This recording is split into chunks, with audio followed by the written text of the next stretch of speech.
C'est l'une des villes qui pourrait basculer en zone de couvre-feu. À Clermont-Ferrand, la situation sanitaire s'est aggravée.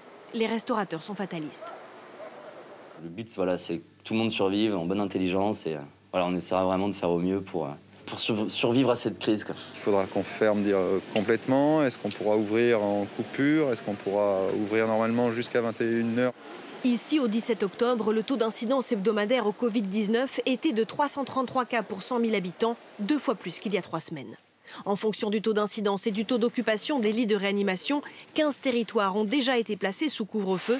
Mais ces indicateurs sont mauvais dans au moins 17 autres territoires ici assurés.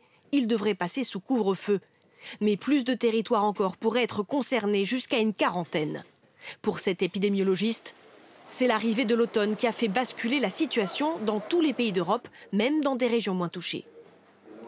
Le niveau de mesures barrières qu'on avait avec le masque qui était bien porté, même en intérieur, tout d'un coup se sont retrouvés dépassés par les conditions de l'automne avec des gens qui sont beaucoup plus longtemps à l'intérieur. Et en fait, tout ça, c'est un équilibre. Plus vous passez de temps à l'intérieur, plus les temps que vous passez à l'intérieur sont longs, plus les mesures barrières sont insuffisantes. En plus de Clermont-Ferrand, d'autres villes pourraient connaître un couvre-feu. Orléans, Tours, Dijon, Nantes et Toulon. Pour certains scientifiques, d'autres mesures du même type pourraient être complémentaires.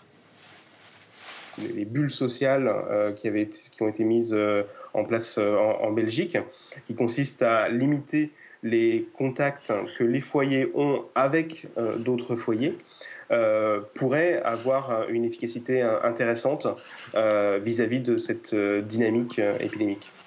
Le gouvernement envisage de prolonger l'état d'urgence sanitaire jusqu'au 16 février prochain.